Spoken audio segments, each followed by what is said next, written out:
भगवान का नाम जप करने से काम थोड़ा ही ना होता है। काम तो भाग्य से होता है। सब कहते हैं नाम जप करो, नाम जप करो, नाम जप करो। उससे क्या हो जाएगा? अरे मेरे भाग्य में लिखा होगा तभी तो होगा। मेरे भाग्य में ही नहीं है। पता नहीं कैसा भाग्य लिखा है। कितने दिन से पूजा पाठ कर रहा हूं, कुछ हुआ? कुछ नहीं हुआ। अरे भगवान होंगे तभी तो कुछ होगा ना। क्या आपके भी ऐसे विचार हैं? आप भी ऐसा सोचते हैं? तो ये प्रसंग बड़े ध्यान से सुनिएगा। ये प्रसंग आपकी सोच बदल देगा। हरे कृष्ण दोस्तों, मैं हूं अनुज शर्मा।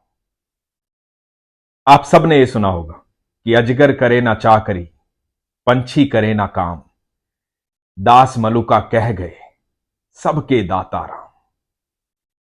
ये ऐसे ही नहीं बोला गया है। ये जिन्होंने बोला है, आज उनका प्रसंग आपको सुनाता हूं। सेठ मलुक सेठ थे, व्यापारी थे।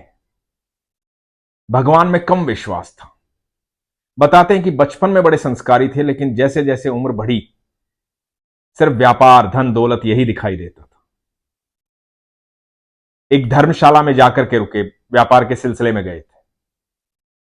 उसी धर्मशाला में नीचे वाले कमरे में कोई सन्यासी रुके हुए थे, कोई साधु रुके हुए थे। सुबह के 4 बजे थे। इधर जो सन्यासी थे, साधु थे, वो नाम जाप करने लगे, सीताराम सीताराम सीताराम सीताराम सीताराम सीताराम सीताराम सीताराम। नाम जाप चलता रहा। सुबह सुबह की बेला थी। इधर सेठ जी जो है वो अपनी निंद्रा में थे, उनकी निंद्रा खराब हो गई। बड़ा गुस्सा आया। सर्दी का समय था कि कौन सुबह सुबह ये नाम जाप कर रहा है, सीताराम सीताराम सीताराम सीताराम। नींद खराब कर दी मेरी। लेकिन ये साधु जो है लगातार नाम जाप कर रहे थे, सीताराम सीताराम सीताराम सीताराम। सुबह हुई। सेठ जी पता करने आए कि कौन है ये, क्यों शोर मचा रखा है यहां। पता लगा एक सन्यासी, एक साधु है, उनके पास गए। बोले कि क्यों महाराज ये सुबह सुबह आप नाम जाप कर रहे हो, सीताराम सीताराम सीताराम सीताराम, क्या होगा इससे? मेरी नींद खराब कर दी आपने। ये सुबह सुबह आराम करने का समय होता है। आराम से उठो, खाओ पियो, मस्त रहो। सुबह 4 बजे उठ करके कौन सीताराम सीताराम करता है? पूरा दिन पड़ा है, जो करना है करो। सारा मूड खराब कर दिया सुबह सुबह। महाराज बोले कि बेटा, ये खान पान, जीवन की सारी व्यवस्थाएं उन भगवान की वजह से ही तो हैं, श्री राम की वजह से ही तो हैं, ईश्वर की वजह से ही तो हैं। यदि वही किसी को खान पान और व्यवस्थाएं नहीं देंगे तो फिर कैसे दिनचर्या चलेगी? कैसे पूरा दिन आराम से कटेगा? उनके बिना तो कुछ भी संभव नहीं है। तो सेठ ने कहा कि अच्छा, तो आप ये कह रहे हो कि आपके नाम जपने से ही आपकी दिनचर्या चलती है, सारी व्यवस्थाएं होती है। कुछ भी मन में आता है, कुछ भी कह देते हो अपनी सहूलियत के लिए। कुछ काम धंधा आपको करना नहीं है, नाम जाप करना है, बस ये ढोंग करना है, कुछ काम धंधा नहीं करना है आपको। ऐसे ही व्यवस्थाएं नहीं बनती, काम धंधा करना होता है, मेहनत करनी होती है। जब मेहनत करते हैं ना तो आपका भाग्य चमकता है, धन आता है, उससे व्यवस्थाएं बनती हैं। नाम जाप करने से व्यवस्थाएं नहीं बनती। तो महाराज ने बड़े शांत स्वभाव से कहा कि सारी व्यवस्थाएं नाम जाप करने से ही बनती हैं। जो भोजन हम करते हैं वो ईश्वर ही हमें देते हैं, तभी हम कर पाते हैं। तो सेठ जी बोले कि ठीक है, तो मैं तुम्हें 24 घंटे का समय देता हूं। मेरी नजर में तो भगवान होता नहीं, लेकिन यदि तुम कहते हो कि भगवान होता है और वही सब कुछ देता है, तो मैं 24 घंटे का समय देता हूं। 24 घंटे में अपने भगवान को बोले कि मुझे भोजन करवाए, मैं कुछ भी नहीं करूंगा। यदि तुम्हारे भगवान ने मुझे भोजन करवा दिया तो मैं जिंदगी भर के लिए तुम्हारा शिष्य बन जाऊंगा। और यदि भगवान ने भोजन नहीं करवाया तो तुम मेरे शिष्य बन जाना। तो महाराज ने कहा कि ठीक है, जैसी आपकी इच्छा, ऐसा कर लीजिए। अब सेठ जी ने सोचा कि मैं यहां रहूंगा तो भोजन को देख करके इच्छा जागृत होगी, भूख लगेगी, क्या पता मैं भोजन कर ही लूं, या कोई आकर के कुछ भी दे जाएगा, प्रसाद दे जाएगा, कुछ भी दे जाएगा और मैं गलती से खा ही लूं। तो एकांत में चला जाता हूं, एकांत में जाऊंगा जहां कोई भोजन ना दे पाए, और 24 घंटे बाद मिलता हूं इनसे और फिर बताता हूं। इधर महाराज जो है अपने ईश्वर को याद कर रहे हैं, कह रहे हैं प्रभु इसे सद्बुद्धि दे, इसे समझा प्रभु कि सबका दाता तू ही है, तू ही सबको देता है। इसका शिष्य नहीं बनना प्रभु, मुझे आपकी शरण में रहना है। ये साधु प्रार्थना कर रहे हैं भगवान से। इधर जो सेठ जी हैं वो जंगल में चले गए हैं। वहां से थोड़ा सा दूर एक पेड़ पर जाकर के, बड़ के पेड़ पर जाकर के बैठ जाते हैं। बैठ जाते कि यहां बैठा रहूंगा, अब यहां कहां से खाना आएगा, कौन खाना खिलाएगा।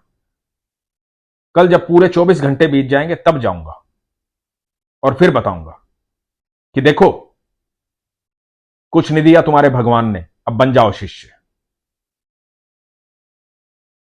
इधर ये पेड़ पे बैठे हुए हैं। थोड़ी देर बाद क्या देखते हैं, कुछ बंजारे आए। उन बंजारों ने वहां पर अपना भोजन तैयार करना शुरू किया। थोड़ी देर के लिए विश्राम के लिए रुके थे। बंजारे तो ऐसे ही होते हैं, कभी कहीं कभी कहीं। तो उस पेड़ के नीचे वो अपना भोजन तैयार करने लगे और भोजन तैयार होने लगा। इधर ये सेठ बैठे हुए हैं। इन्होंने कहा कि कुछ भी हो जाए नीचे नहीं उतरूंगा, कितनी भी अच्छी खुशबू आए भोजन नहीं करूंगा, और जब भोजन मैं ही नहीं करना चाहूंगा तो मुझे कौन करवा सकता है।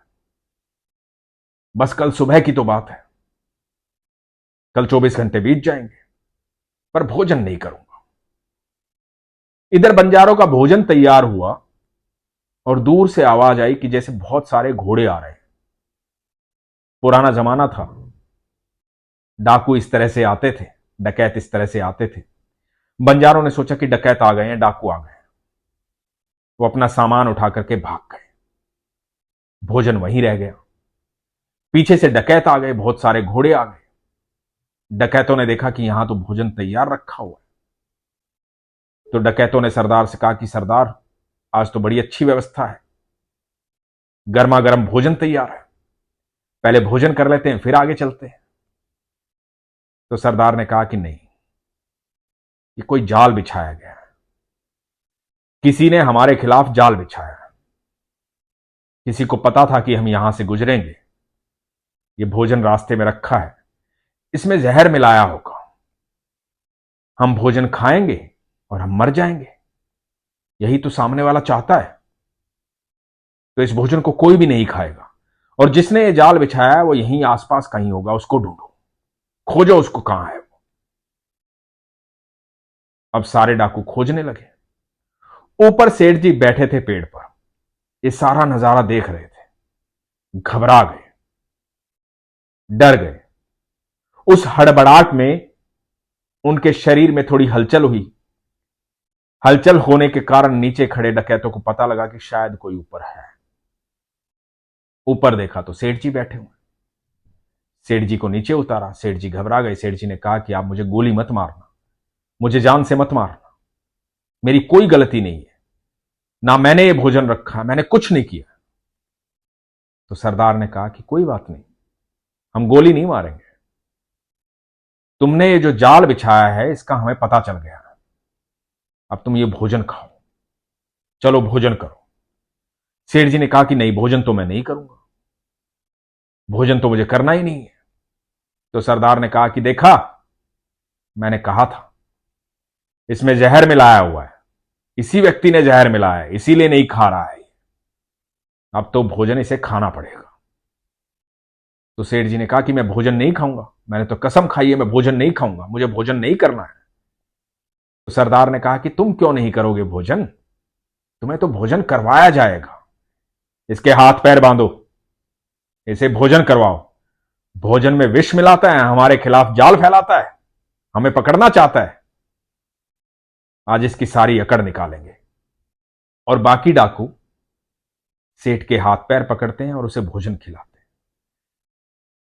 जब भोजन खा लिया जाता है और सेठ जी को कुछ नहीं होता है, तो डाकुओं का सरदार बोलता है कि इसे तो कुछ भी नहीं हुआ।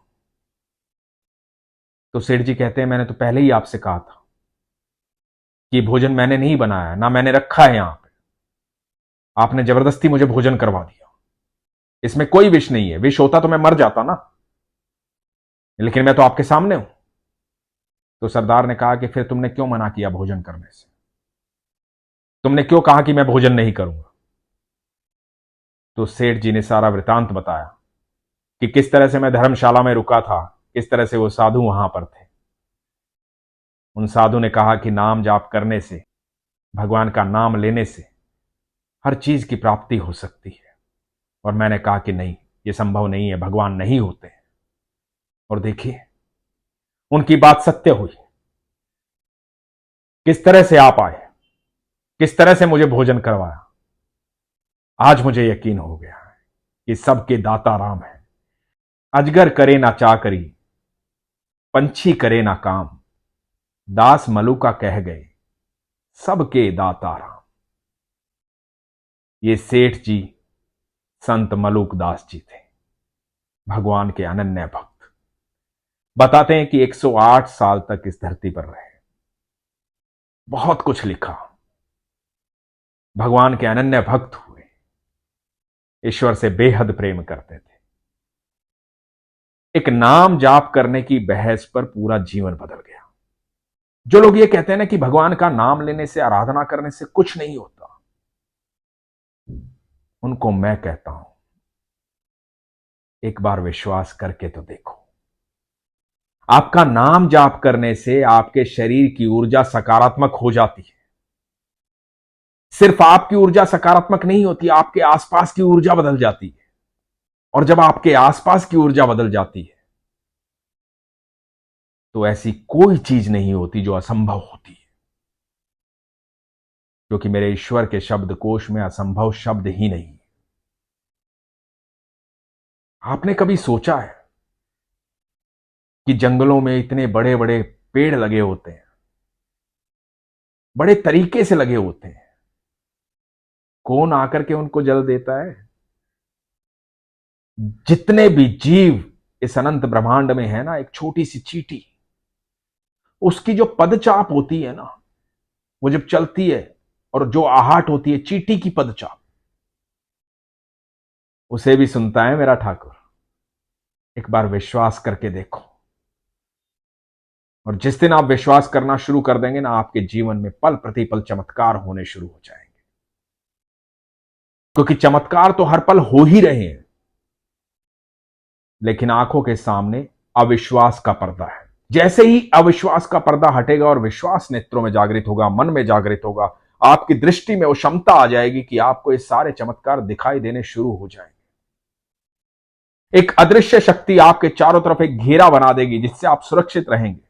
इतनी सकारात्मक ऊर्जा का प्रवाह आपके शरीर से होगा, आपकी वाणी से होगा, कि लोगों के जीवन बदलने शुरू हो जाएंगे।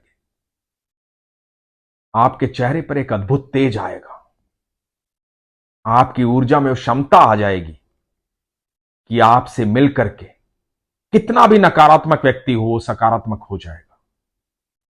क्योंकि जब आप ईश्वर के करीब जाते हैं तो ईश्वर की ऊर्जा से जुड़ जाते हैं, आप ईश्वर के प्रिय हो जाते हैं। ईश्वर आपको सारी क्षमताएं प्रदान करते हैं। इसलिए एक बार विश्वास करके देखिए, फिर देखिए हर पल चमत्कार।